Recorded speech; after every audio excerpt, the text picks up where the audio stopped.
employer, 100K a year.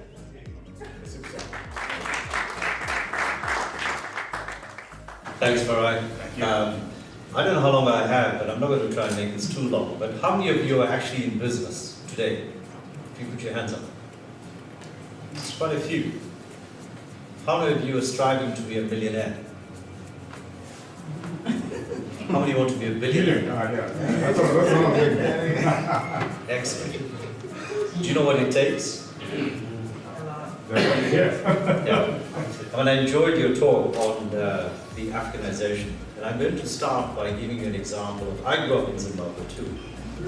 I went to an amazing school, Morgan High, which at the time was absolutely blue chip, what it created. And it was during the time of Ian Smith, which was a very challenging time to grow up. And one of the biggest challenges that you face as an entrepreneur is stereotyping. And and this glass ceiling that exists in establishment, if you like. I remember coming to England in 1991, and I joined NatWest Bank as a controller for the leasing business. And I was told to my face that you don't have, although you're a qualified accountant from an institute, you have no UK experience. So we can't give you the same salary as a UK graduate, although I studied in London. So that's the first point, that the challenge that you face. So my question to you is that, do you just take that line, or do you accept the challenge? So that's the first lesson for any entrepreneur, is that, do you just cave in and accept where you are, or do you actually prove yourself in a different way? And I took a challenge with him, my controller, Tony Scott, and I said, give me 6 months. If I prove myself to you, would you put me on par with your UK colleagues? This is done. 3 months later, he called me into his office and saying, you proved yourself, and you're worthy there. So the key first lesson to anybody in trying to do anything is challenge yourself. So motivation is about you, and it's also about a selfless action. So it's not about how you promote your ego, how you promote your idea. It's about where you are and how you're going to serve. And in serving the market, the people, the community that you're working in, you will naturally see the reward. Don't chase the reward. It'll appear to you as a natural result. So it's a cause and effect. You are the cause, you are the effect. And that's the fundamental rule of entrepreneurship, because it's a risky venture. Anyone entering into a business, you don't have the shelter of a job. You don't have a shelter of a pay slip every month that you're getting. And as long as you keep doing your job, you get paid. When you're an entrepreneur, you're on your own. And I felt that the first time I left the bank, if you like. But the bigger challenge that came on stereotyping, and this was the time when, unless you went to Oxford, you never made it to senior management in an institutional bank in the city. It was a very difficult time to try and develop. Today, I think, I'm glad to say that has all changed. And merit is the key factor in determining executives in banks. And I remember going into a credit committee. I was just appointed the CFO for the investment bank. And the protocol is that you sat in the room ahead of your agenda item and you waited. So we sat in the room. David Edwards was the credit officer with me. We sat in there. And the vice chairman of the division, he was chairing the meeting itself. And he kept looking at me, because clearly I was probably one of the first Asian executives that they appointed in the bank, much like you were indicating. So I have affinity with what you experienced. And he stopped the meeting and he looked at me and said, I'm sorry, I don't believe we've met. For all I know, you could be from the opposition. And there was a big burst of laughter. And I thought, well, do I take this, or, I've never met this gentleman. A year, he's a fiery character. So do I stand up to him, or does it accept his line as a joke? And I actually looked at him and I said, actually, sir, I'm actually the CFO of the bank. I'm not from the opposition on this occasion. And there was stunned silence for about 30 seconds, which felt like an hour. And he burst out laughing, and he looked at me and says, you got me. I deserve that. When that meeting ended, he and I became very close friends.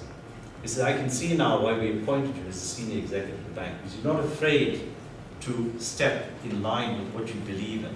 It's your conviction, it's your conscience that tells you what you should be doing.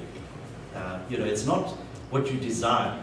You chase your desire, it's a rainbow. 9 times out of 10, you will lose. Because you're chasing someone else's dream, you're not chasing your dream. And that conviction and that conscience is that inner voice that tells you whether you're on the right path or on the wrong path. And that's what you've got to follow. And quite often, I mean, you know, if I look around the room and I could almost say 9 out of 10 times, something's telling you inside, don't do that, that's not right, but you still do it. And then you look back at it and say, I wish I hadn't done that. And I've done that. Everyone does that, you know, and that's a recognition that you will fail. And failure is one of the positive aspects of being an entrepreneur. You know, there is no good entrepreneur out there that can tell me they succeeded on their first occasion. They don't.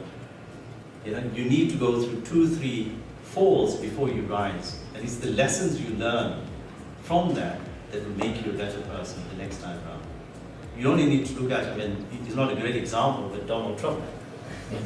He's failed on numerous occasions, but he still made it to become the chief executive of the world. Timing. Right?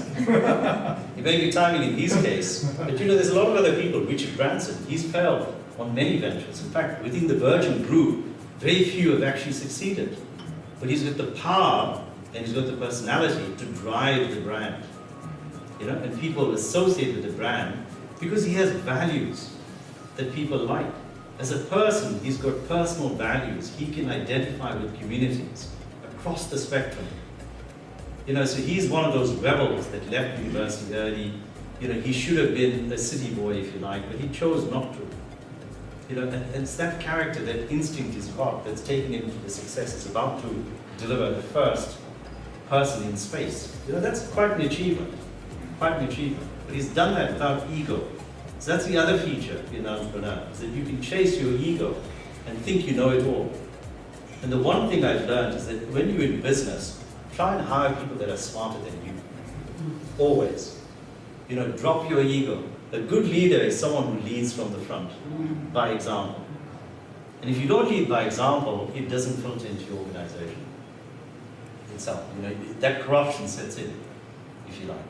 And so, you know, those are some of the lessons that I learned through being in banking. You know, the discipline, the focus, you know, it was absolutely incredible to learn that before stepping out. So learning that in banking, I then decided to leave.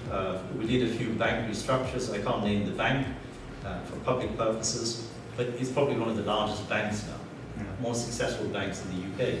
And I was responsible for converting the post-crisis 2008 to reshape the bank from core to non-core, if you like, and re-stabilize the bank. It's a huge project, massive project. And so we had a team that delivered that. But then what you've got to really understand is that if you're going to step out and being an entrepreneur from a stable job like that, then it's a very humbling experience. Because now you do a startup, you've got the filter of people, you've got your own resource team, you've got a legal team, compliance that help you with it. Now you're on your own. And that's the first question I got asked. When you started ZymPay, how did you manage to attract people to come and work with you? And I said, well, it's very simple. You know, the idea was very simple. The idea was about empowering the diaspora around the whole floor of the remittance market. And, you know, the extortionate prices that people have to pay. And the irony was that what we found was that the people that need the money most were the poorest. Yet they were taxed the highest. So Africa, for instance, was paying 12%, when India was paying 3%. So the technology, the FX, the system, the banking system is exactly the same. Why should there be a disparity? Because Africa pays. So that's what we wanted to challenge. And our challenge was, how do we develop a system and a support mechanism that dealt with regulation, but gave the diaspora something they got control of. So we developed the concept of 3 C's. It had to be convenient, it had to be, you had to have control, and you had to be at a lower cost. And that was the basic model. The 4th dimension we thought about was that, what does it mean to be a diaspora leader? What does it mean to be a migrant? You know, if in the case of South Africa, there are a lot of migrant workers from Zimbabwe who just want to earn a simple living to feed their family. Similarly, in the Gulf countries, migrants, single gentlemen would be working, sending money home to support their family.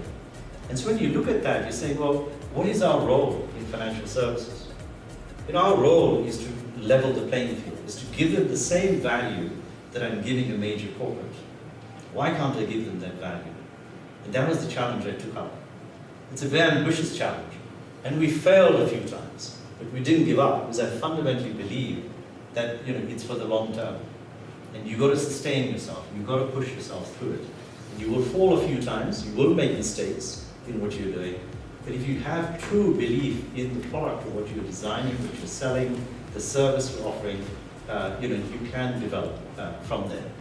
Now, what we did do was to also add a feature by saying we want to empower by giving some of that income away into a foundation that supports social good, education, health. So there's a motivation. So in business, you've got to think about what is your motivation factor. Is it about making profit? Is it about a balance between community and yourself, etc.? And so when you develop a business idea, find a mentor.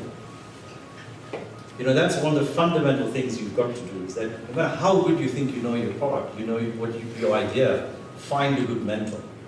And the mentor that's got a lot of experience, that's come from a corporate background typically, because they've got the discipline, they've got the multidisciplinary experience to be able to help you think through how you nurture from being a startup